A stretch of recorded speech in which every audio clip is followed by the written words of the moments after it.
El manuscrito de un loco, de Charles Dickens.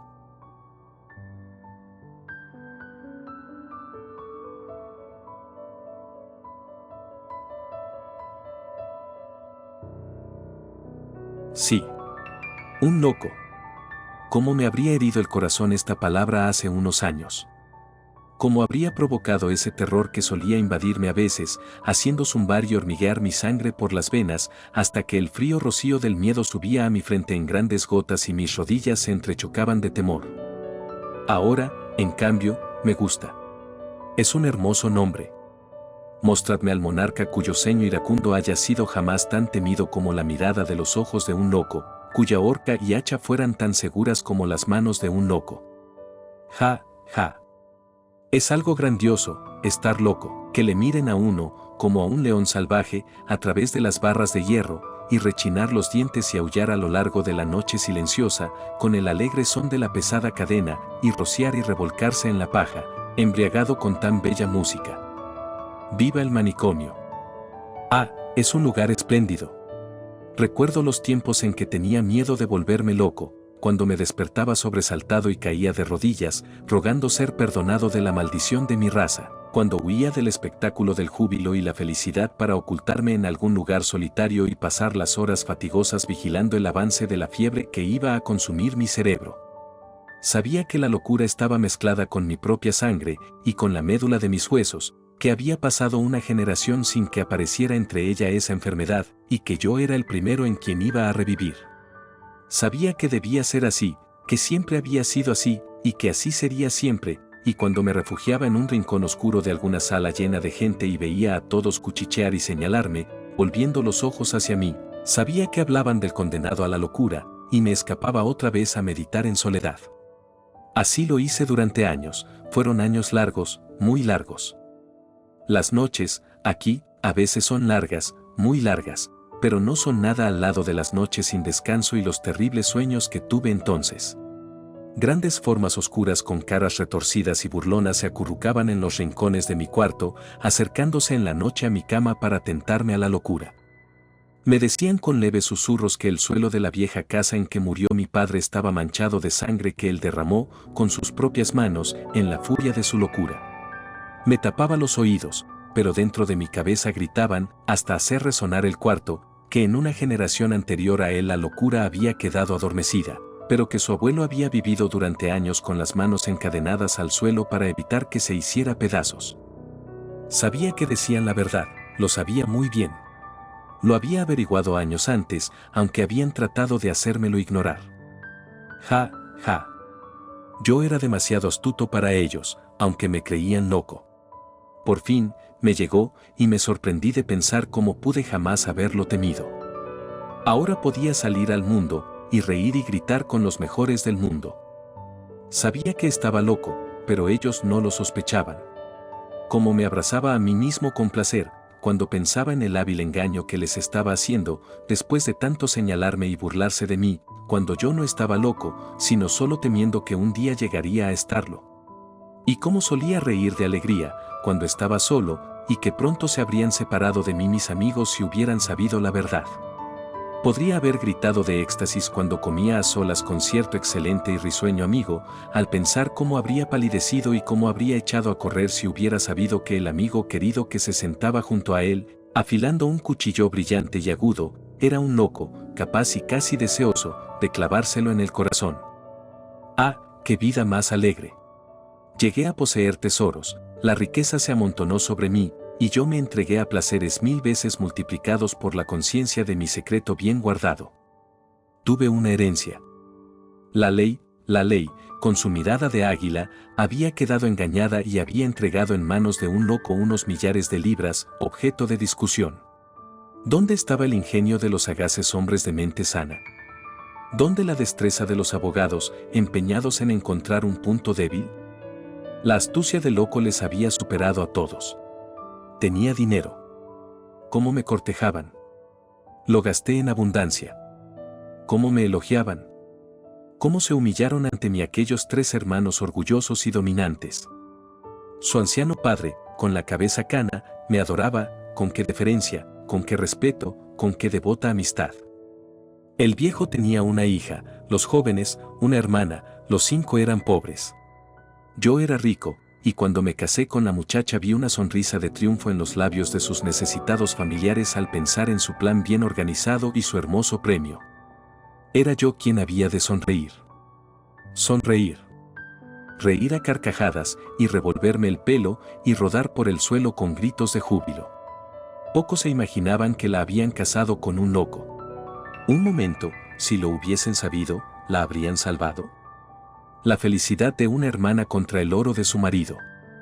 La pluma más ligera que yo soplo al aire contra la alegre cadena que adorna mi cuerpo. En una cosa me engañaba, aun con toda mi astucia. Si no hubiera estado loco, pues aunque los locos somos agudos, a veces nos perdemos en confusión, me hubiera dado cuenta de que aquella muchacha habría preferido que la colocaran, rígida y fría, en un ataúd de plomo, antes que entrar, como esposa envidiada, en mi casa rica y deslumbrante. Me hubiera dado cuenta de que su corazón pertenecía a aquel muchacho moreno cuyo nombre le oí exhalar una vez en su turbado sueño, y que me la habían sacrificado para aliviar la pobreza del encanecido viejo y sus orgullosos hermanos. Ahora no recuerdo figuras ni caras, pero sé que la muchacha era hermosa.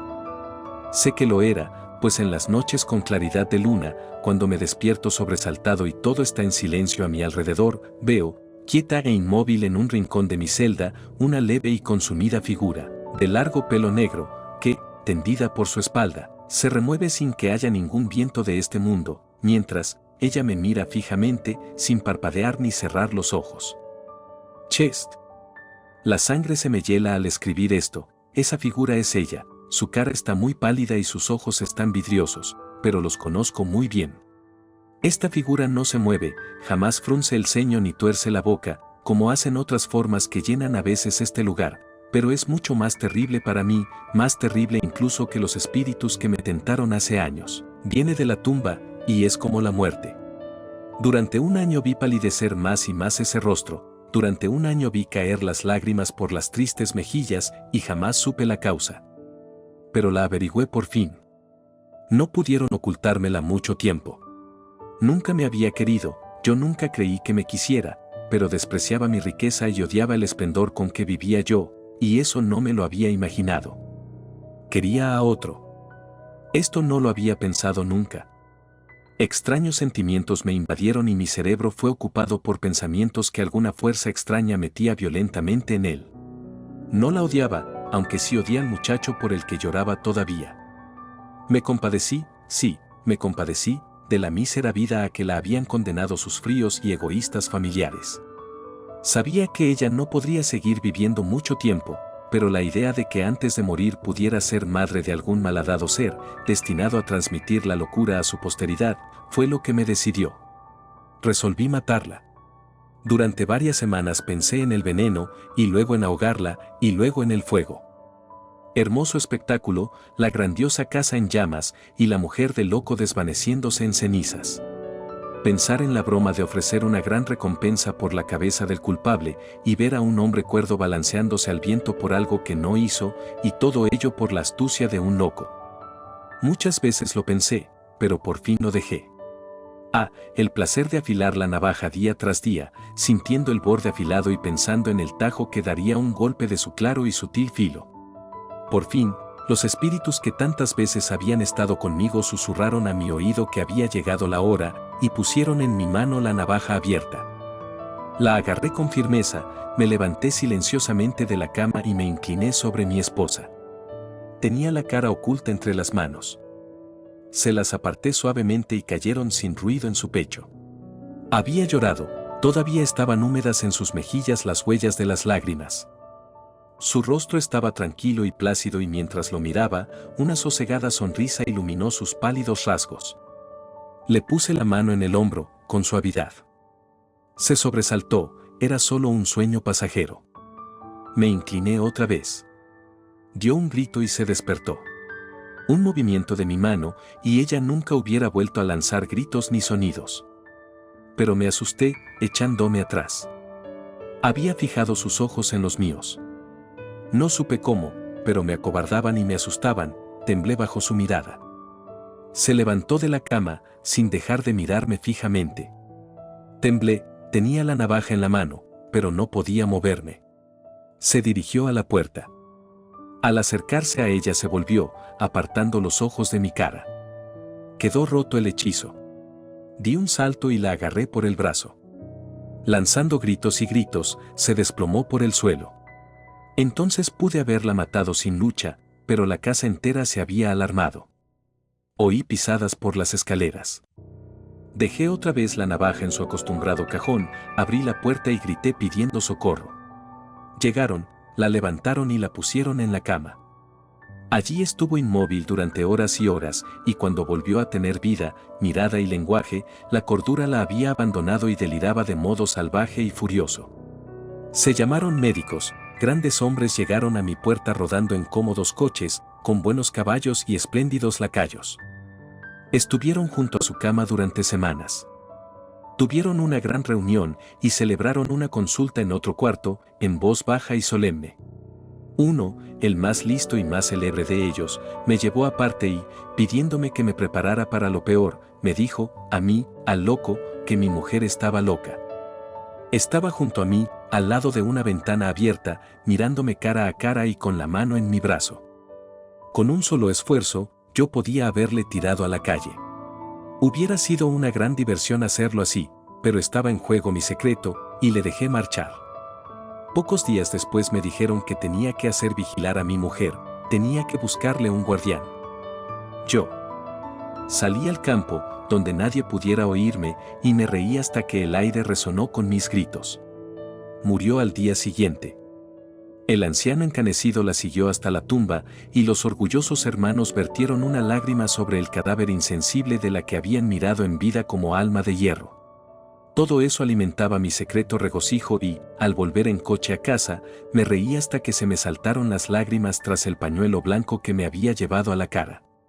Pero aunque había logrado mi objetivo matándola, me sentía inquieto y turbado, y noté que mi secreto tendría que conocerse antes que pasara mucho tiempo. No podía ocultar el loco regocijo y la alegría que hervía en mi interior y que, cuando estaba solo en casa, me hacía dar saltos y palmadas, y dar vueltas bailando, y gritar en voz alta. Cuando salía a la calle y veía a la gente atareada corriendo por las aceras, o cuando iba al teatro y oía la música y observaba a la gente bailando, sentía tal júbilo que me hubiera lanzado entre ellos, haciéndoles pedazos y aullando de éxtasis. Pero rechinaba los dientes y golpeaba con los pies en el suelo y me clavaba las uñas en las manos. Conservaba así el secreto, nadie sabía todavía que yo era un loco. Recuerdo, aunque es una de las últimas cosas que soy capaz de recordar, pues ahora mezclo las realidades con mis sueños, y, teniendo tanto que hacer y estando siempre con prisas aquí, no tengo tiempo de separar ambas cosas de esa extraña confusión en que se enredan. Recuerdo cómo lo dejé escapar al fin. Ja. Me parece estar viendo sus miradas temerosas, y todavía siento la facilidad con que les hice salir disparados, y como hundí el puño en sus caras blancas, y echando yo a volar como el viento, les dejé allá atrás, chillando y gritando. La fuerza de un gigante me anima cuando pienso en ello. Aquí tenéis, mirad cómo esta barra de hierro se dobla bajo mi furioso esfuerzo. Podría partirla como una ramita, pero aquí hay largas galerías con muchas puertas, no creo que pudiera orientarme por ellas, y aunque pudiera, sé que detrás hay puertas de hierro que están cerradas y atrancadas. Saben qué loco tan listo he sido, están orgullosos de tenerme aquí, para enseñarme. Vamos a ver, sí, yo había salido. Era de noche, muy tarde, cuando llegué a casa y encontré al más orgulloso de los 3 hermanos que me esperaba para verme. Un asunto urgente, dijo, me acuerdo muy bien. Yo odiaba a aquel hombre con todo el odio de un loco. Me dijeron que estaba allí. Corrí por las escaleras arriba. Tenía que decirme unas palabras. Hice salir a los criados. Era muy tarde y estábamos reunidos a solas, por primera vez. Al principio, mantuve mi mirada cuidadosamente apartada de él, pues sabía que poco se imaginaba, y me gloriaba de saberlo, que la luz de la locura centelleaba en mis ojos como fuego. Estuvimos sentados en silencio durante unos minutos. Por fin habló. Mi reciente disipación y unas observaciones extrañas hechas por mí a tan poco tiempo de la muerte de su hermana eran un insulto a su memoria. Reuniéndolo con algunas circunstancias que al principio habían escapado a su observación, él creía que yo no la había tratado bien. Deseaba saber si tenía razón al suponer que yo pretendía lanzar un reproche sobre su recuerdo y un insulto a su familia. El uniforme que vestía le obligaba a pedir esa explicación. Aquel hombre tenía un grado en el ejército, un grado comprado con mi dinero y con la desgracia de su hermana. Aquel era el hombre que más había trabajado en el plan para seducirme y adueñarse de mi riqueza. Aquel era el hombre que había sido el principal causante de que su hermana se casara conmigo, sabiendo muy bien que su corazón estaba entregado a aquel muchacho sentimental. El uniforme que vestía. La librea de su degradación. Puse mis ojos en él, no podía evitarlo, pero no dije una palabra. Vi el cambio repentino que tenía lugar en él bajo mi mirada. Era hombre valiente, pero el color desapareció de su cara y echó atrás la silla. Yo arrastré la mía acercándome a él y me eché a reír, me estaba divirtiendo mucho. Le vi estremecerse. Sentí que en mí crecía la locura. Me tenía miedo. Tú querías mucho a tu hermana cuando estaba en vida, dije, mucho. Miró a su alrededor, incómodo, y vi cómo su mano agarraba el respaldo de la silla, pero no dijo nada. Granuja, dije, te he descubierto tus conjuras infernales contra mí. Sé que el corazón de ella estaba entregado a otro antes de que la obligarais a casarse conmigo. Lo sé, lo sé. Saltó de repente de la silla, blandiéndola en alto, y me pidió que me apartara, pues yo me había ido acercando a él cada vez más, mientras hablaba. Yo, más que hablar, gritaba, pues sentía pasiones tumultuosas arremolinándose en mis venas y los antiguos espíritus susurrando e incitándome a romperle el corazón en pedazos. Maldito. Dije, poniéndome en pie de repente y precipitándome sobre él. Yo la maté. Estoy loco. Vas a caer. Sangre, sangre. La tendré. De un golpe eché a un lado la silla que me lanzó aterrorizado y me agarré a él, con un pesado golpe caímos juntos por el suelo. Fue una hermosa batalla, pues era hombre alto y robusto, que peleaba por salvar la vida, y yo, un loco poderoso con sed de destruirle. Yo sabía que ninguna fuerza podía igualar a la mía, y tenía razón. Otra vez tenía razón, aunque estaba loco. Sus esfuerzos se debilitaron. Me puse de rodillas en su pecho y apreté firmemente con las dos manos su blanda garganta. Su cara se puso púrpura, los ojos se le salían de las órbitas y, sacando la lengua, parecía burlarse de mí, le apreté más fuerte. La puerta se abrió de repente con mucho ruido, y una muchedumbre de gente se precipitó dentro, animándose con gritos a sujetar a aquel loco. Mi secreto estaba descubierto, mi única lucha, ahora, era por quedar libre. Me puse de pie antes que nadie me echara la mano, me lancé contra mis atacantes y me abrí paso con las manos vacías igual que si hubiera tenido un hacha, amontonándoles por delante. Llegué a la puerta, salté por la baranda y en un momento estuve en la calle. Corrí rápido y derecho, y nadie se atrevió a detenerme. Oía detrás el ruido de pasos y redoblé mi velocidad. Cada vez se oían menos, por la distancia, y por fin todo desapareció, pero yo seguí disparado, a través de pantanos y arroyos, sobre tapias y muros, con un grito salvaje que era repetido por los extraños seres que se agolpaban a mi alrededor por todas partes y que hacían crecer el sonido hasta que traspasaba los aires. Yo era transportado en brazos de demonios que corrían con el viento, barriendo por delante setos y diques, y que me hacían girar en torbellinos, con un ruido y una velocidad que me trastornaba la cabeza, hasta que por fin me tiraron con un violento golpe y caí pesadamente por tierra. Cuando me desperté me encontré aquí, en esta alegre celda, donde rara vez entra la luz del sol, y la luna solo se filtra en rayos que apenas sirven sino para mostrar las oscuras sombras que me rodean y esa figura silenciosa en el rincón. Cuando estoy despierto en la cama, oigo a veces gritos y clamores extraños desde lugares lejanos de este gran edificio. No sé lo que son, pero no proceden de esta forma pálida, ni ella les hace caso. Pues desde las primeras sombras del atardecer hasta la primera luz de la mañana, está quieta e inmóvil en el mismo sitio, escuchando la música de mi cadena de hierro y observando mis contorsiones en el camastro de paja. Al final del manuscrito estaba anotado esto, con otra letra: El desgraciado cuyos delirios están anotados más arriba fue un triste ejemplo de los fatales resultados de las energías mal dirigidas en los comienzos de la vida y de los excesos continuados hasta que no se pudieron ya reparar jamás las consecuencias.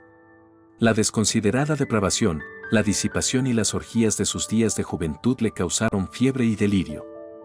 El primer efecto del delirio fue la extraña sugestión, fundada en una famosa teoría médica, que unos apoyan enérgicamente y otros discuten no menos enérgicamente, según la cual en su familia existía una locura hereditaria.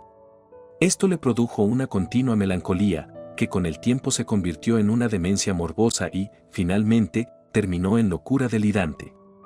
Hay muchas razones para creer que los acontecimientos aquí detallados, aunque deformados por su imaginación enferma, ocurrieron realmente.